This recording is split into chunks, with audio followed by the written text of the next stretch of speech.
Hey guys, it's Jordan and welcome back to another one of my videos. And so today, as you can see, did y'all notice anything different today? I got a new camera and a new mic. Hey, hey, hey. As you can see, the location changed. Your girl is in her closet room right now. And I just wanted to come in here really quickly and just have a nice little nail discussion with you guys today. And today's topic is, as you can see through the title of the video, is when do you know when's the right time to raise your price? And I am a nail tech girly of 6 years. I am licensed New York State. Yeah. And I feel like I'm a little credible right now to give you guys a little bit of information or advice on these type of things. And as always, make sure you guys like, subscribe, and comment if you guys want to see more videos like this. And just like that, let's get straight into the video. First couple of signs that are going to show you when it's time to raise your price is going to be if you're fully booked and you can literally like not fill anybody else in for the rest of the month. That's one thing right there. You've improved your skills. If you've moved locations, like if you went from home base to in a shop, or you just your price had went up on the rent, that's a good one. It's also going to be a sign if the inventory price has went up as well on other things. So for example, if you go to the nail supply store and your top coat used to be $15 and now it's $25, that's something you should think about. If your re-up price used to be $350 for the month and now it's $650, then those are things you should think about. It comes down to becoming a nail technician or just a business owner in general. One of the things that you're going to have to realize is that we pay for everything, okay? Which is why it's important to make sure that our clients and customers and people on social media do not dictate our prices, because at the end of the day, we are the ones that are gonna have to go ahead and go out and buy this stuff in the first place, not the people that are going on these videos and rampages about how nail sets are starting at $100 now, how that's so crazy, how French tip is $100, how it used to be $15. Like, those people cannot dictate your prices, especially if they're not nail techs, especially if they're not nail techs who you can see yourself taking advice from. Like, you need to take advice from people where you want to be in their position. You know what I'm trying to say? You need to be putting in your rent, how much it costs for your products, utilities. Like, everything needs to add up. Everything needs to add up, especially depending on what kind of quality products you're using as well. Like, there's no way you're going to sit here and you're going to tell me that only use Young Nails, Chiara Sky, and Valentino, Not Polished, all of these high luxury brands, and you're gonna sit here and tell me that your starting price is $65. It doesn't make any sense, and I promise you, you're not getting as much revenue as you probably could be getting. So you need to be thinking about that when it comes down to your prices. And your skills are also gonna be another thing as well. So if you feel like your skills aren't up to par for you to be charging that much, but you're spending so much money on all these luxury brands, then maybe you should switch to more affordable brands so you can get at least a little bit more profit within your business without having to spend so much money on overhead costs. Work is not up to par and you're sitting here and you're using Valentino, those same exact high luxury brands that we were just talking about, and you need to go and switch to something a little bit more affordable, probably like Young Nails. That is a great high quality top tier brand right there. Not sponsored. Not sponsored. Young Nails really be doing a big one and they always have a sale. So that's one brand that I always tell my students to get. And another one is going to be Mia Secret. I always tell people to get Mia Secret. I've been a Mia Secret girl for my whole nail career up until I started getting stuff from my nail vendor. I still love Mia Secret. And the only way I would switch from Mia Secret is if I was to go to Young Nails, because I feel like their quality is just as great. The only difference between the two is that Mia Secret, their cover nudes have some of them have, a good amount of them have shimmers in them, where I think that Young Nails, good majority of their acrylics are just like a matte base. So that's the only reason why I would switch between one of the two. But other than that, those are the only two brands I probably would get, especially because of how big of the quantity it comes down to when it comes to these brands, which is exactly why I just switched and got a vendor in the first place. Because I went from spending $85 on a whole pound of acrylic to now spending about $12, which is way more than half of the price. So that's the only reason why I switched to having a vendor. If you were to find a way to cut your inventory price down, that right there is going to automatically up your profit without you having to up your price at all. But you guys have to realize that when it comes down to doing nails, that we literally pay for everything. We pay for literally website fees, subscriptions for all those websites, right? Then we pay for apps subscriptions as well, like Canva, CapCut, if you have InShot, Photoshop, Lightroom, things like that are very expensive. And then if you have like Dropbox, Google Drive storage, Apple storage, any of these things that you have to do when it comes down to actually creating or just showing your work, that right there is expensive on its own. I have a loyalty system, and I spend about $45 a month on the loyalty system and an extra $15 on the text marketing. That's about $60 a month alone on literally just subscriptions on one thing. That doesn't include every other thing I have subscriptions for. So you have to think about that. Website subscriptions as well are very expensive. Shopify is $45 a month. Acuity is $275 a year.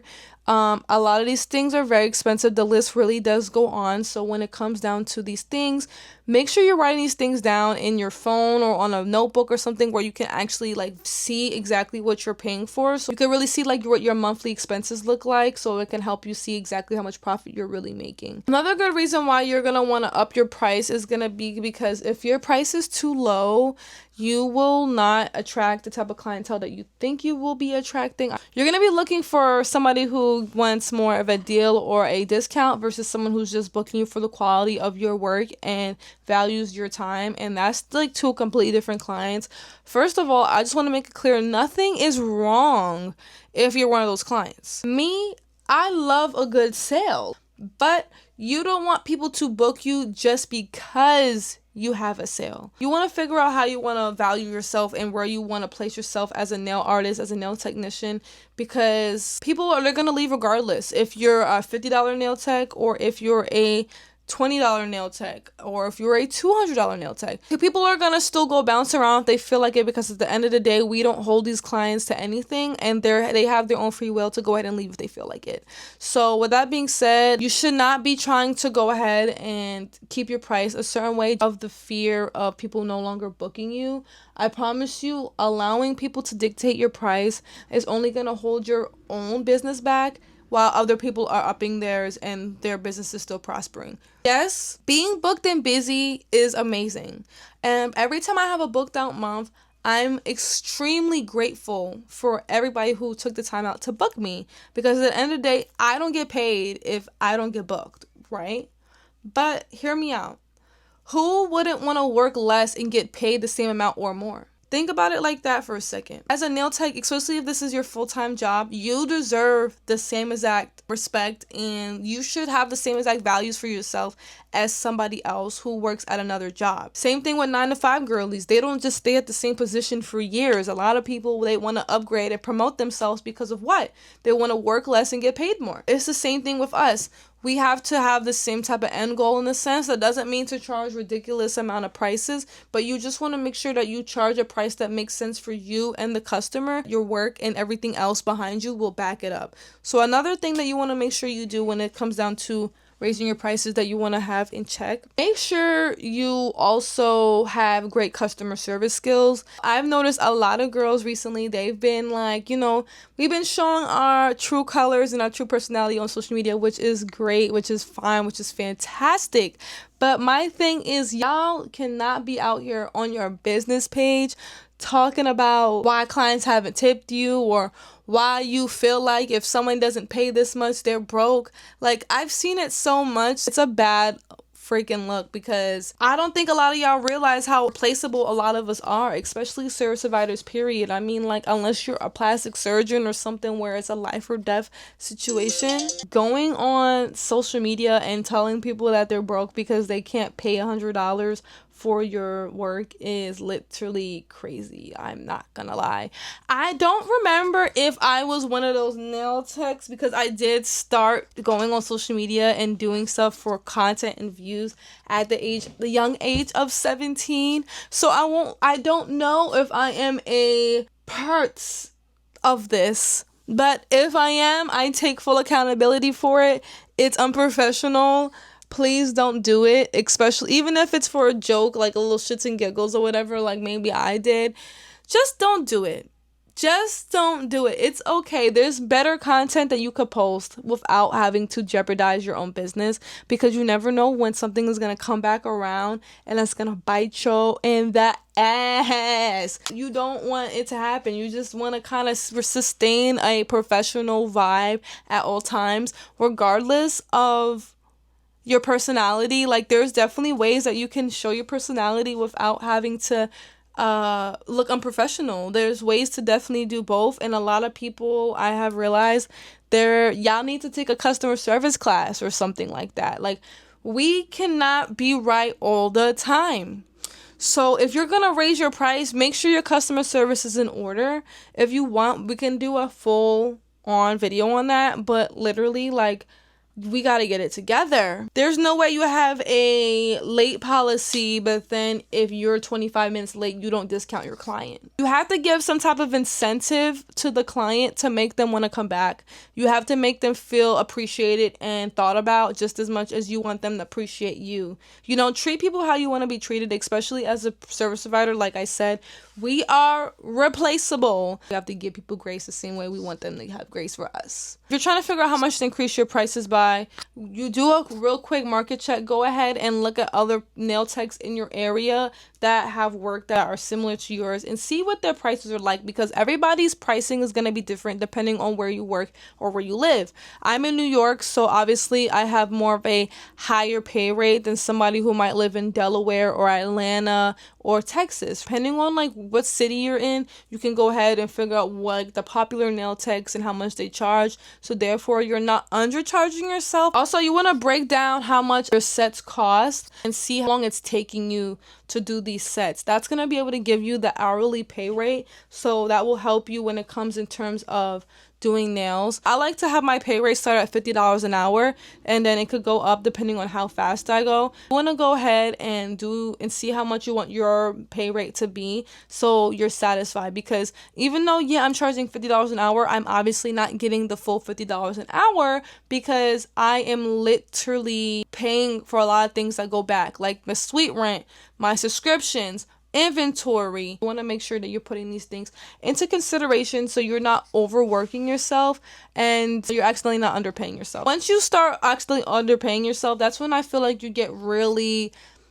miserable about your workspace or like your job, and you kind of don't really take it as serious as you want to. That's when I noticed that it was time for me to like give it up and go and start doing nails for real, because I had clients that were so cheap. They were wasting so much energy with me. And also on top of that, I hated my job. I never even wanted to do clients at the time. I was canceling on clients all the time just because of the fact of how much I was getting paid. I just felt like it just wasn't worth it. But now a client booked me and I'm at the shop.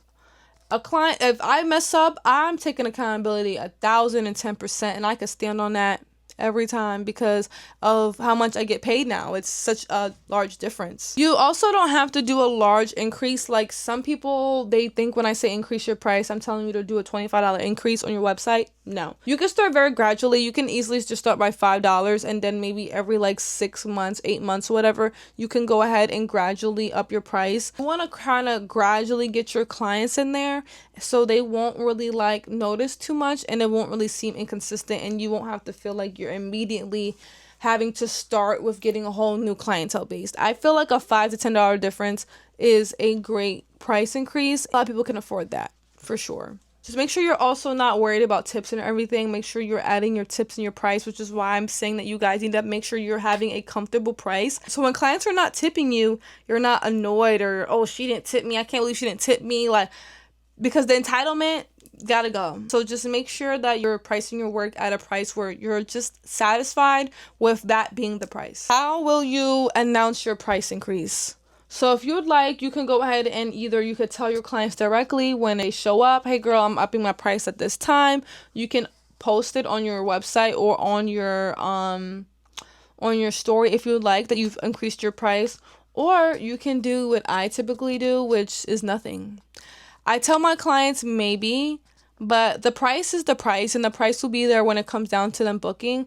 And personally, I just wouldn't say anything because you don't want to scare away potential clients. A lot of times clients are watching your page for a long time, so I just feel like it could definitely scare away somebody if they already seen your prices and they're like, oh, okay, I like her prices, and then you see you upped it. That could be a way for someone to be like, well, I don't want to go to her now because I haven't been to her anyways, and now she upped it, so you know what, I think I'm good. You know, like, you don't want to lose out on clients. So I feel like a great way is just to go ahead, put it on a website. As long as you have a public website, then your prices will be there and they will find out when it's there. So with that being said, let me know if any of these tips helped you guys. As always, I'm always going to be here to talk to you guys.